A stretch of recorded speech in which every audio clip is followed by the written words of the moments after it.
मेरे चैनल में फिर से बच्चों आप लोगों का स्वागत है। तो फिर से हम लोग क्लास 7 के लिए आज थोड़ा सा पढ़ लेते हैं। ये हमारा नेक्स्ट चैप्टर जो हम लोगों ने शुरू किया था, टाइम, मोशन एंड स्पीड, उसका बचा हुआ टॉपिक है। क्योंकि हमने 2-3 वीडियो में कुछ चीज़ों को लगभग आधे चैप्टर को हमने फिनिश कर लिया। अब हमें ये next rest of the topics बचा हुआ है। तो इस वीडियो में हम लोग स्पीड, उसका डेफिनेशन, फार्मूला और स्पीड से रिलेटेड जो भी टर्म्स है उसको हम लोग देखेंगे।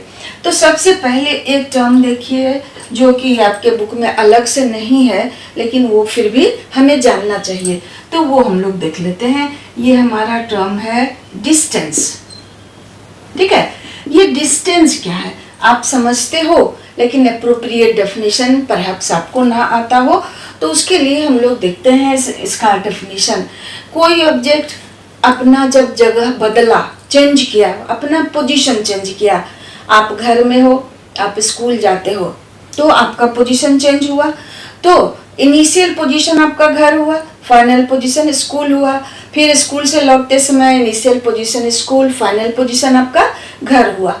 तो जैसा भी रास्ता है, टेढ़ा मेढ़ा है या सीधा रास्ता है, तो स्कूल से घर के बीच का जो पाथ का लेंथ है उसे ही हम लोग कहेंगे डिस्टेंस। मान लीजिए आपका घर यहाँ ए पर है और आपका स्कूल यहाँ बी पर है, लेकिन पाथ इस तरह से टेढ़ा मेढ़ा है। तो ये जो ए और बी के बीच ये जो पाथ है ADCB, तो इसका जो लेंथ होगा उसी को हम लोग कहते हैं डिस्टेंस। ओके चिल्ड्रन, तो ये हमारा हो गया डिस्टेंस। डिस्टेंस को हम लोग मेजर करते हैं, व्हीकल में मेजर करते हैं ऑडोमीटर से। उसके बाद डिस्टेंस का SI यूनिट हो जाएगा मीटर, इसका बड़ा यूनिट हो जाएगा किलोमीटर। ठीक है, तो अब हम लोग देखते हैं इसी से रिलेटेड थिंग्स। यहाँ मैं इसे लिखा देती हूँ आपको। The length of path between initial and final position of object,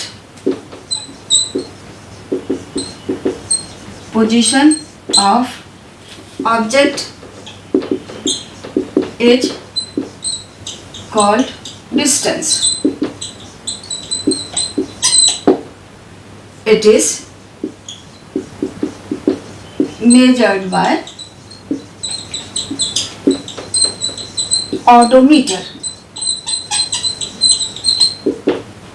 SI unit, its SI unit is metre and इसका बिगर यूनिट हो जाएगा किलोमीटर। इस तरह से डिस्टेंस के बारे में ये हमारा हो गया। क्योंकि ये स्पीड से रिलेटेड है, तो स्पीड जानने के लिए हमें डिस्टेंस को जानना जरूरी है, इसलिए हमने आपको लिखा दिया। अब देखिए दूसरा हमारा टर्म है स्पीड। अब कोई ऑब्जेक्ट कितना तेजी से चल रहा है, how fast an object is moving, ये जानने के लिए हमें स्पीड को जानना जरूरी है। तो गाड़ी अगर 1 घंटे में हमारी गाड़ी 100 किलोमीटर ट्रेवल कर रही है तो हमारी गाड़ी बहुत फास्ट चल रही है। लेकिन हमारी गाड़ी अगर 1 घंटे में 40 किलोमीटर चल रही है तो गाड़ी चल तो रही है लेकिन एक एवरेज स्पीड से चल रही है।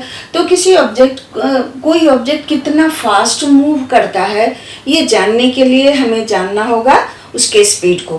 तो हम लोग ये स्पीड को कैसे डिफाइन करेंगे। Distance travelled per unit time. Unit time का मतलब क्या हो गया, 1 घंटे में, 1 सेकंड में, 1 मिनट में। पर का मतलब हर एक घंटे में कोई ऑब्जेक्ट कितना डिस्टेंस ट्रेवल किया, हर एक सेकंड में कोई ऑब्जेक्ट कितना डिस्टेंस ट्रेवल किया, उसी को हम लोग कहते हैं स्पीड। तो distance travelled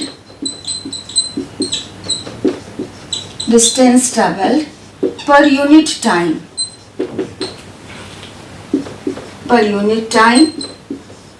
by an object is speed। तो स्पीड के लिए हमारा फॉर्मूला हो गया। स्पीड को हम लोग v से रिप्रेजेंट करेंगे, या आप s से भी कर सकते हैं, तो आपके लिए आराम होगा, आसान होगा। तो speed is equal to distance upon time. d stands for distance, t for time, तो डिस्टेंस बाय टाइम हो गया स्पीड का फॉर्मूला। ठीक है, अब ये हो गया आपका स्पीड और distance. Children, perhaps this is not coming in video, so फिर से हम इसको देख लेते हैं।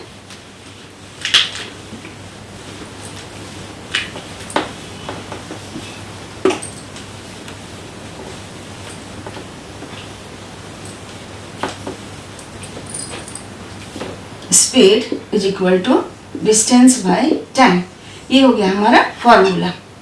d हो गया डिस्टेंस एंड s से हमने रिप्रेजेंट किया स्पीड को, जबकि आगे चल के हायर क्लास में आप स्पीड को u से v से रिप्रेजेंट करोगे, लेकिन आप अपनी सुविधा के अनुसार इस क्लास में हम लोग s से ही रिप्रेजेंट करते हैं। इसका SI यूनिट हो गया, यूनिट ऑफ स्पीड हो जाएगा मीटर पर सेकेंड। ठीक है, बिगर यूनिट हो गया, बिगर यूनिट ऑफ स्पीड हो गया किलोमीटर पर आवर, यानी कि 1 घंटे में कितना किलोमीटर डिस्टेंस ट्रेवल किया ऑब्जेक्ट ने, तो वो हो गया उसका किलोमीटर पर आवर स्पीड। तो मान लेते हैं आपसे कोई पूछे a vehicle is moving with speed 40 kilometre per our, what do you mean by that, यानी कि वो व्हीकल 1 घंटे में 40 किलोमीटर डिस्टेंस ट्रेवल कर रहा है, इसका मतलब ये हुआ। अब एक और टर्म है, ये हो गया आपका स्पीड, फिर यूनिफॉर्म और कांस्टेंट स्पीड। यूनिफॉर्म और कांस्टेंट स्पीड, अगर कोई ऑब्जेक्ट इक्वल टाइम इंटरवल में इक्वल डिस्टेंस ट्रेवल करता है तो उसके स्पीड को कहिएगा यूनिफॉर्म स्पीड या कांस्टेंट स्पीड। अगर व्हीकल हर घंटे 40 किलोमीटर ही डिस्टेंस ट्रेवल करता है तो व्हीकल क्या करता है, यूनिफॉर्म स्पीड से या कांस्टेंट स्पीड से मूव कर रहा है। यानी कि if an object covers equal distance, if an object covers equal distance in equal time, then its speed is constant or uniform. A vehicle is covering 40 kilometer distance per hour, vehicle is moving with constant speed. अब दूसरा term है non uniform या variable speed.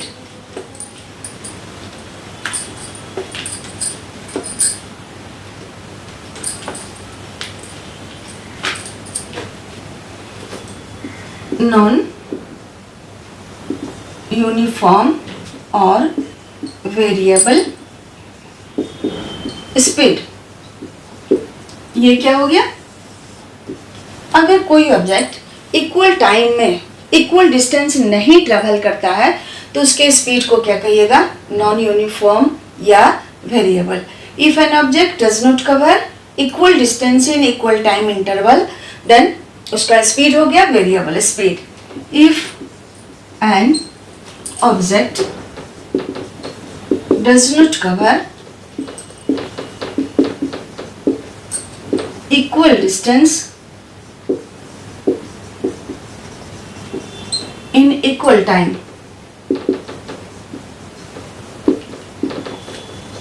then speed is non-uniform or variable।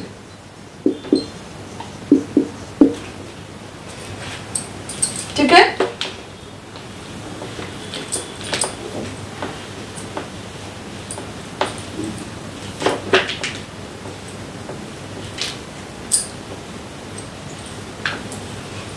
उसके बाद एक और term है आपका एवरेज स्पीड। एवरेज स्पीड, इसको हम लोग VA भी लिखते हैं। अब मान लीजिए हमारी गाड़ी 5 घंटे तक चली, कभी जाम था, कभी स्लो भी चली और कभी ज़्यादा स्पीड से भी चली। तो 5 घंटे में मेरी गाड़ी ने 400 डिस्टेंस ट्रैवल किया, 400 किलोमीटर डिस्टेंस ट्रैवल किया। तो अब हमें ये इस टर्म को अगर जान लें तो अच्छा लगेगा, अच्छा वो होगा, अच्छी जानकारी हमें होगी कि उसका एवरेज स्पीड कितना था, कभी फास्ट चली, कभी तेज चली, कभी धीमे चली।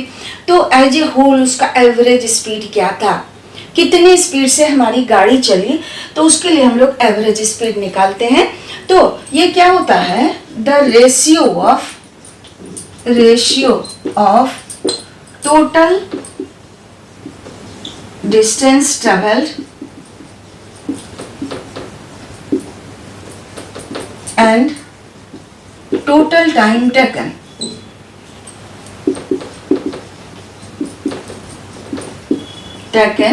is called average speed.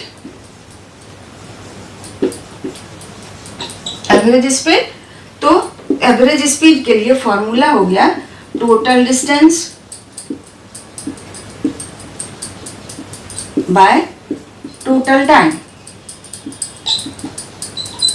Total distance हो गया, मान लेते हैं अलग अलग टाइम में, मान लेते हैं T1 टाइम में x1 डिस्टेंस ट्रेवल किया, T2 टाइम में x2 डिस्टेंस ट्रेवल किया, T3 टाइम में x3 डिस्टेंस ट्रेवल किया। ओके चिल्ड्रन, ये नहीं आपके वीडियो में आ रहा होगा।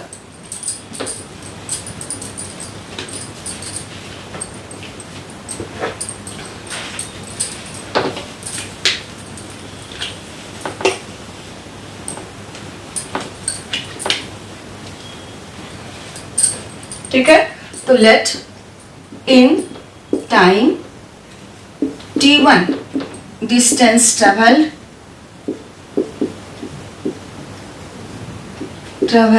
Is x1 in time T2 distance x2 in time T3 distance x3 travel किया। तो एवरेज स्पीड इसका कितना होगा, total distance by total time, यानी कि x1 plus x2 plus x3 divided by T1 plus T2 plus T3। V average is equal to x1 plus x2 plus x3 divided by T1 plus T2 plus T3। इस तरह से हम लोग average speed भी निकाल लेंगे children. तो इतना सारा टर्म्स था आपका ये स्पीड वाले टॉपिक में। अब बस थोड़ा सा है, हम लोग खाली अभी फॉर्मूला पढ़ लिए, बस एक चीज़ जान लीजिए, फिर हम लोग पढ़ेंगे अगले वीडियो में, क्योंकि आपके लिए कुछ ज़्यादा ही हो जाएगा। तो मान लेते हैं कि आपको 1 किलोमीटर को मीटर में कन्वर्ट करना है। तो 1 किलोमीटर में कितना मीटर, 1000 मीटर होगा। ठीक है, अब मान लेते हैं आपको किसी व्हीकल का स्पीड है किलोमीटर पर आवर में, उसको हमको कन्वर्ट करना है मीटर पर सेकेंड में, या मीटर पर सेकेंड में उसका स्पीड है, उसको हमको किलोमीटर पर आवर में कन्वर्ट करना है। तो क्या होगा, मान लेते हैं 1 किलोमीटर पर आवर को हमको कन्वर्ट करना है 2 मीटर पर सेकेंड में कन्वर्ट करना है। अब इसको कैसे कन्वर्ट कीजिएगा, 1 किलोमीटर बाय 1 आवर हुआ। 1 किलोमीटर पर आवर का मतलब 1 किलोमीटर बाय 1 आवर। अब इसको 1 किलोमीटर को मीटर में कन्वर्ट करते हैं तो कितना होगा, 1000 मीटर। और घंटे को सेकंड में कन्वर्ट कीजिएगा, 1 घंटा में 60 मिनट और 1 मिनट में 60 सेकंड, तो 60 इंटू 60 सेकेंड हो गया। 0 0 कैंसिल कर देते हैं, 3 यहाँ 5, तो कितना बच गया 5/18 मीटर पर सेकेंड। यानी कि अगर किलोमीटर पर आवर को मीटर पर सेकेंड में कन्वर्ट करना है तो आप उस नंबर को 5/18 से मल्टीप्लाई कर दोगे, और अगर मीटर पर सेकेंड को किलोमीटर पर आवर में कन्वर्ट करना है तो आप उसको 18/5 से मल्टीप्लाई कर दीजिएगा। किलोमीटर पर आवर को मीटर पर सेकेंड में कन्वर्ट करने के लिए 5/18 से मल्टीप्लाई करेंगे, और अगर मीटर पर सेकेंड में स्पीड दिया हुआ है उसको किलोमीटर पर आवर में कन्वर्ट करना है तो उसको क्या कीजिएगा 18/5 से मल्टीप्लाई कर देंगे। बस दो हम न्यूमेरिकल सॉल्व कर लेते हैं, फिर नेक्स्ट वीडियो में हम इससे रिलेटेड न्यूमेरिकल्स को देखेंगे बच्चों।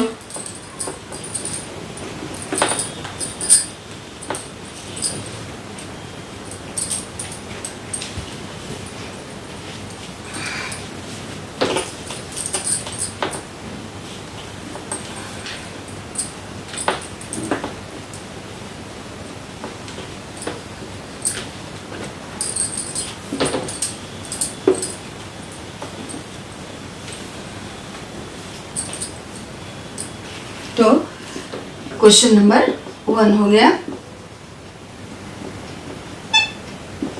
कन्वर्ट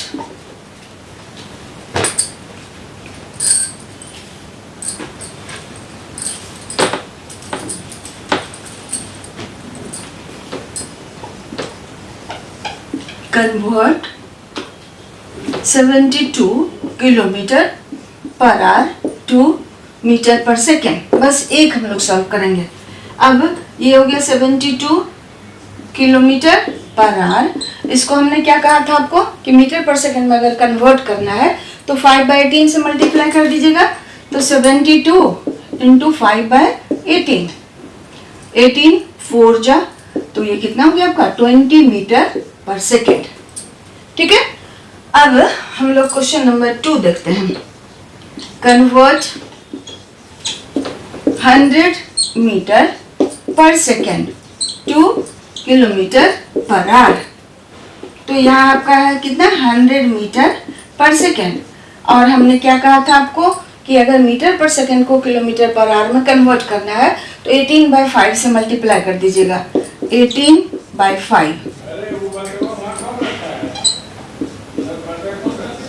360 किलोमीटर पर आवर हो गया इसका स्पीड। इस तरह से हम लोग कन्वर्ट करेंगे और नेक्स्ट वीडियो में हम लोग सॉल्व करेंगे numericals. So thank you for watching.